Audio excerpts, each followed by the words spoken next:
அதாவது ரஜினி மூவின்னு சொல்கிறதோட Lokesh movie as usual Lokesh மூவியில் தி பெஸ்ட்டுன்னு சொல்லுவேன். கொஞ்சம் கொஞ்சமாக அவர் இன்க்ரீஸ் பண்ணிட்டு தான் இருக்கார் அவரோட மூவியோட இதுலாம்.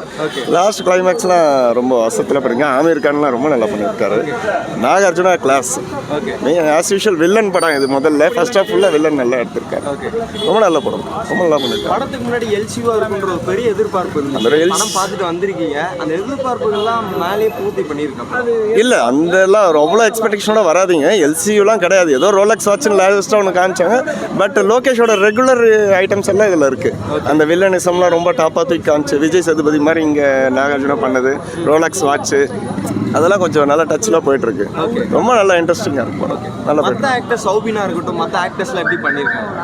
அதாவது எல்லாருக்கும் ஈக்குவல் ரோல் கொடுத்துருக்காங்க. யாருக்குமே வந்து இவங்களை விட்டுட்டாங்கன்ற மாதிரி சொல்ல முடியாது. எல்லாருக்கும் ஈக்குவல் ரோல் ரொம்ப நல்லா கொடுத்துருக்காரு.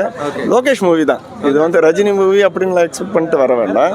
லோகேஷ் மூவி அவரோட ரெகுலர் லியோட பெட்டராக இருக்குன்னு சொல்லலாம். அவ்வளோதான் சொல்ல முடியும். படத்துக்கு ஓவராலாக ஒரு ஹானஸ்ட்டாக ஒரு ரிவ்யூ சொல்லணும்னா என்ன சொல்லுவீங்க? ஹானஸ்ட்டாக ரிவ்யூ சொல்லணும்னா ரஜினின்னு எக்ஸ்பெக்ட் பண்ணி வராதிங்க. ரஜினி டிடி வெரி அவர் ரொம்ப ஹம்பிளாக நல்லா தான் பண்ணியிருக்காரு. அவ்வளோதான் சொல்ல முடியும்.